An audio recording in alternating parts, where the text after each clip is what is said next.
axis is lying on the plane of the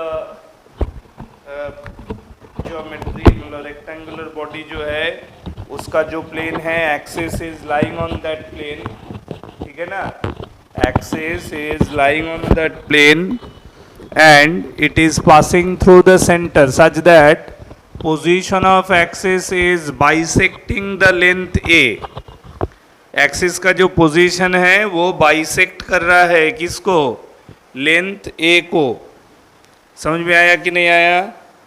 तो जब axis एक लेंथ को बाइसेक्ट करता है, अच्छा रॉड के लिए याद करो तो रॉड का भी ज्योमेट्री ऐसे था ना, रॉड का ज्योमेट्री ऐसे था, ये लेंथ था, और जब एक्सिस परपेंडिकुलर बाइसेक्टर था तब इस एक्सिस के अबाउट, इस एक्सिस के अबाउट ये इसी को आई एक्सिस है ना, तो इस एक्सिस के अबाउट इसका कितना था, M I M L square by 12, ये निकाला था ना हम लोग, हाँ या ना?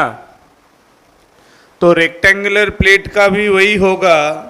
जब रेक्टेंगुलर प्लेट, समझ रहे हो, रेक्टेंगुलर प्लेट का पोजीशन इस तरह से है कि axis is perpendicular to the edge of length a. जब लेंथ ए वाला एज जो है उससे जब एक्सिस परपेंडिकुलर बाइसेक्टर है, तो अगर मैं इस एक्सिस को नेमिंग करूं एज, मान लो इसको नेमिंग करूं पी क्यू से, ठीक है, ये मान लो पी क्यू एक्सिस है, तो रिजल्ट होगा आई पी क्यू, मतलब moment of inertia about this P Q axis. तो अगर इसका मास m है तो ये हो जाएगा एम ए स्क्वायर बाई 12, ठीक है, ये हो जाएगा M A square by 12। It is as same as it happens in case of the value as we find for rod.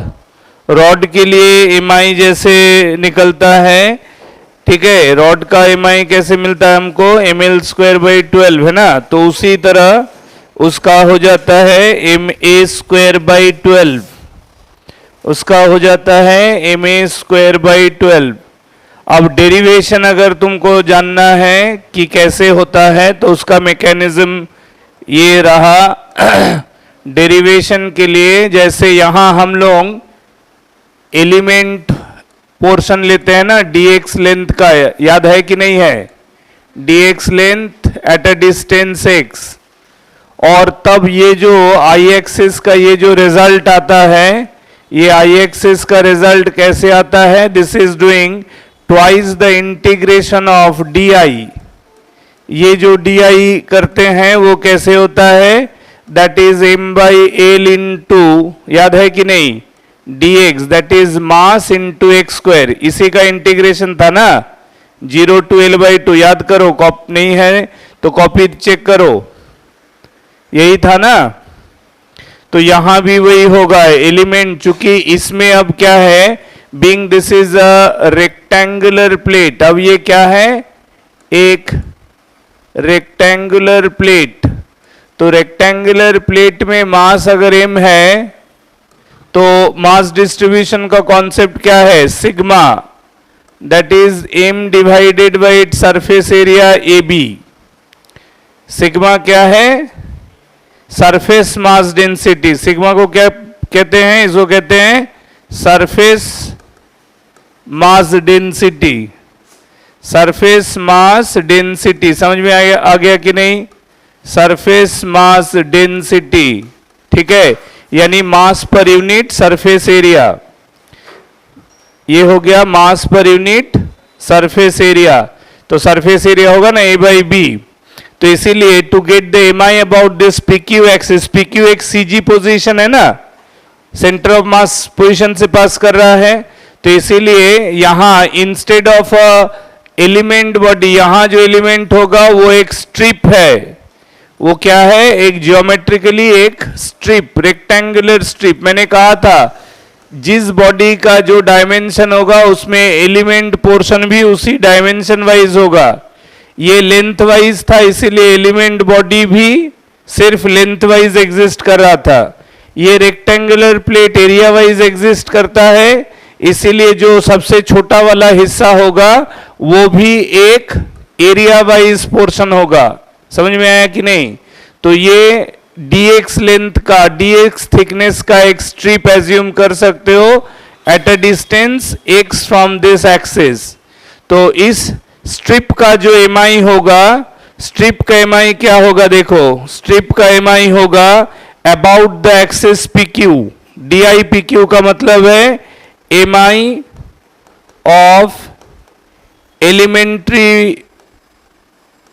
Element body, mi of element body about axis pq, है ना? About axis pq, pq axis के about जो element body है उसका mi। तो element body मैंने क्या कहा था? एलिमेंट बॉडी का आर्गुमेंट कि एक डायमेंशनल बॉडी में एलिमेंट बॉडी, जैसे यहां एलिमेंट एक डायमेंशन है ना, 2 डायमेंशन, यहां एलिमेंट 1 डायमेंशन था, लेकिन एलिमेंट बॉडी का डायमेंशन होने के बावजूद वो सबसे छोटा सेगमेंट है on that dimensional body. So सबसे छोटा segment on a dimensional body will be treated as good as point object. उसीलिए इसका mi होगा एलिमेंट्री स्ट्रिप का मास इनटू उसका एक्सिस से जो डिस्टेंस बन रहा है। समझ में आया कि नहीं आया? तो एलिमेंट्री मास जो स्ट्रिप का है वो कैसे बनेगा? ये मास पर unit area into surface area of the strip. Strip का सरफेस एरिया क्या है? ये साइड है dx, ये साइड है b, है कि नहीं? तो b इंटू dx, समझ में आया? ये हो गया इसका dm। क्लियर है? dm क्या है? मास पर यूनिट एरिया, मास पर unit area into surface area of the strip. Strip का सरफेस एरिया क्या होगा? b into dx। स्ट्रिप भी तो 2 डायमेंशनल है, उसका भी लेंथ है, उसका भी विड्थ है, तो b इंटू dx और दैट इंटू एक्स स्क्वायर। तुम चाहो तो पूरा प्रोसीड कर सकते हो सिग्मा को रख के, या सिग्मा का जो वैल्यू है m बाई ए बी वो सब्सटीट्यूट कर सकते हो। तो m by A B that into B into x square D X. समझ में आया? जिसमें से b कैंसिल होके mi of the element part about the axis कितना रहेगा? This is m by A into x square D X. Clear है? m by A into x square D X. ये हो गया स्ट्रिप का mi। समझ में आया? तो पूरा प्लेट जब रोटेट करेगा अबाउट दिस pq एक्सिस, तो कॉन्सेप्ट फिर वही होगा कि mi of the plate, mi of the rectangular plate about pq axis, यानी IPQ होगा integration of small values of pq mi about pq axis of all the element object. पूरा plate में इस तरह का जितना रेक्टेंगुलर शेप का elementary portion होगा, which are all as good as point object, सभी का mi को जोड़ेंगे तो that will give us the total mi of the plate about axis pq। समझ में आ रहा कि नहीं है? तो इसका मतलब प्रोसेस वही है लाइक दैट पार्ट जैसे रॉड में किया था। वन साइड जितना एलिमेंट होगा दूसरे साइड में भी इक्वल एलिमेंट। इनफैक्ट PQ से राइट साइड एक एलिमेंट का जो पोजीशन होगा उसका सिमेट्रिकल एलिमेंट PQ के लेफ्ट साइड वाला ज्योमेट्रिकल पोर्शन में अवेलेबल होगा। इसीलिए टोटल कैलकुलेशन को हमको क्या करेंगे? 2 इंटू ये वाला पार्ट का इंटीग्रेशन करेंगे, ये वाला पार्ट का इंटीग्रेशन करेंगे for limit of x 0 to a by 2। एक साइड को इंटीग्रेट करेंगे, इंटू 2 कर देंगे, तो मेरे को पूरा प्लेट का mi मिल जाएगा अबाउट एक्सिस pq। तो इसको सिंप्लीफाई करेंगे तो होगा 2m by a, integration of x square हो जाएगा एक्स क्यूब बाई 3, लिमिट बैठाओ 0 टू a बाई 2। ठीक है, ये आएगा तुम्हारा m A square by 12, check कर लो, ये आएगा तुम्हारा एम ए स्क्वायर बाई 12।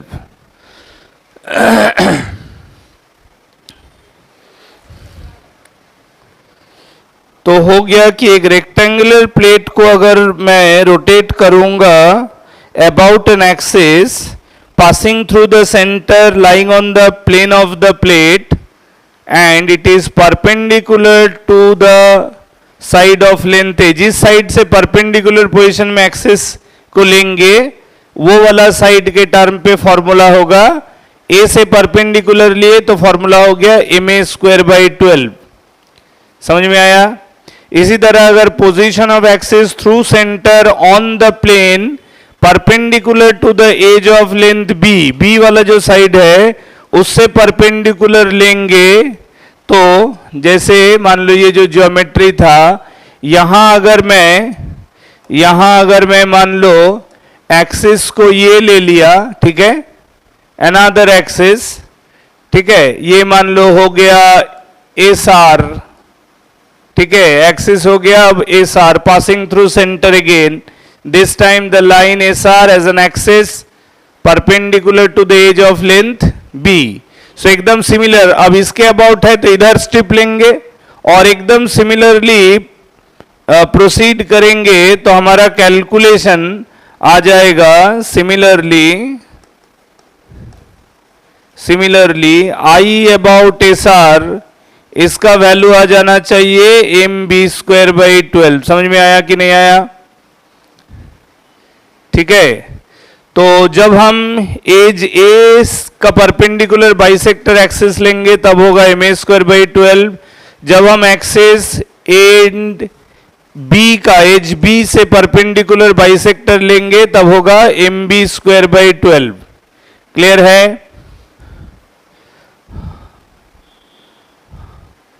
अब ये जो रेक्टेंगुलर प्लेट है, इस रेक्टेंगुलर प्लेट में हमने ऑलरेडी ये दोनों एक्सिस के अबाउट निकाला, ठीक है ना, ये हमारा एस आर था, ये पी क्यू था, ये साइड लेंथ ए, ये साइड लेंथ बी, ठीक है।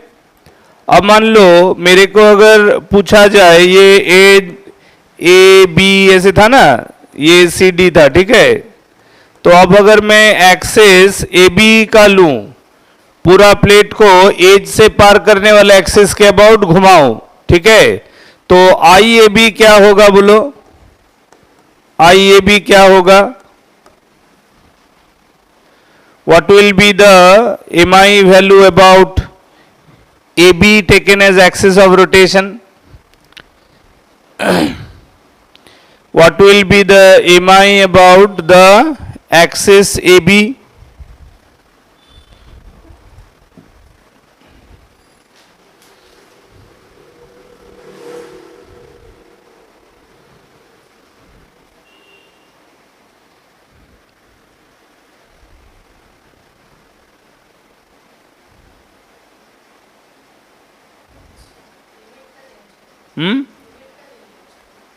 এবিটা লিমিট তুমি এবার পুরোটাই পাচ্ছ না, একটা এবার তো আর অন্যদিকে কিছু নেই।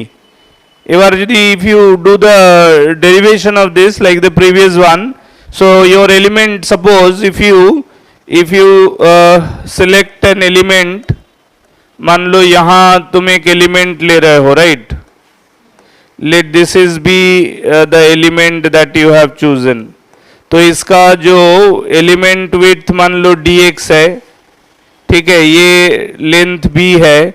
अब ये जो एलिमेंट का अब हमारा एक्सेस ये है ना, तो अब डिस्टेंस ऑफ सेपरेशन ये होगा और रोटेट इसके अबाउट कराना है, तो x का चेंजेस 0 to a पूरा होगा। अब इंटू 2 करने का जरूरत नहीं है ना, क्योंकि कोई भी एलिमेंट एक्सिस ए बी से लेफ्ट साइड में नहीं है, all elements are in continuous function right side में है। तो हम अगर पूरा डेरिवेशन करते हैं then to get the M I about A B axis I can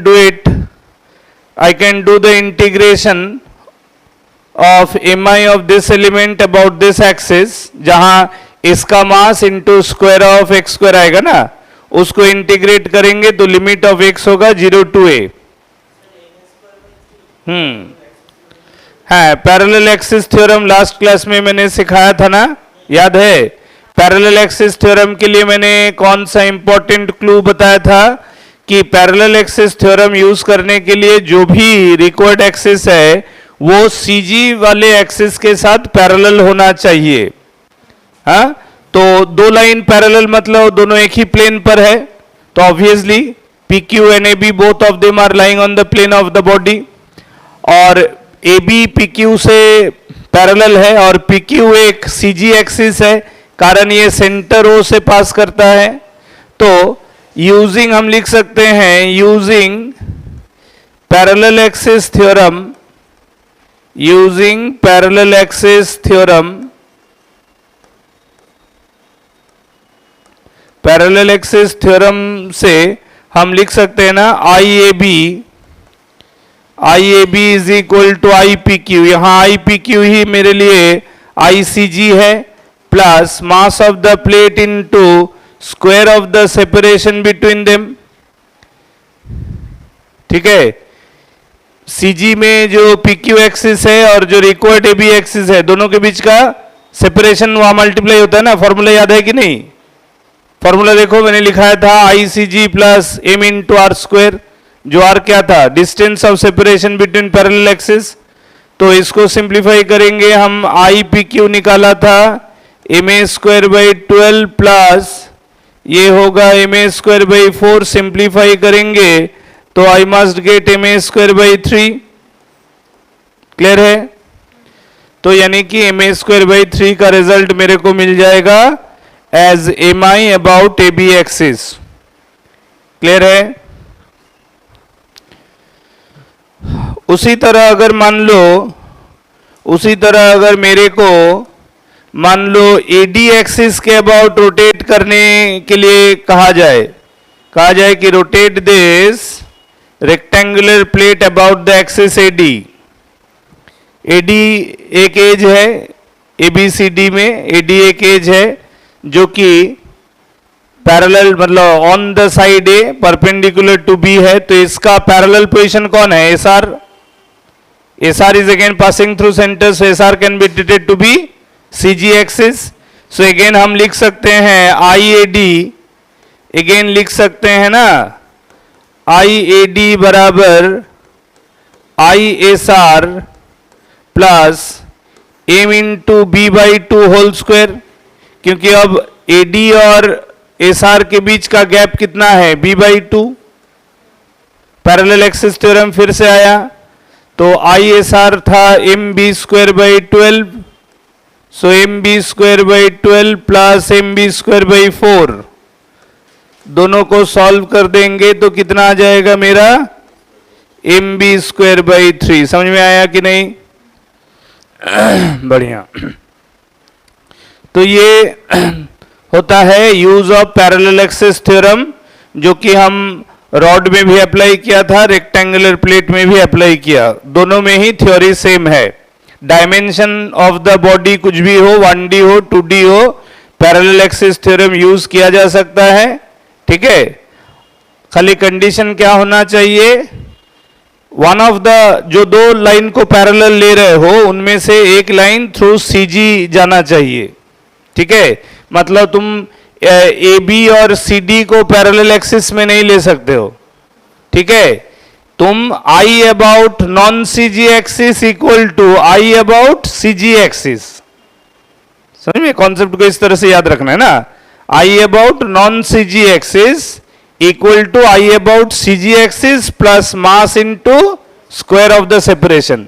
तो ये जो नॉन सीजी एक्सिस है वो विद इन द बॉडी या आउटसाइड द बॉडी कहीं भी हो सकता है, जरूरी नहीं है कि वो थ्रू द बॉडी ही पास करना चाहिए। समझ रहे हो कि नहीं? क्लियर है?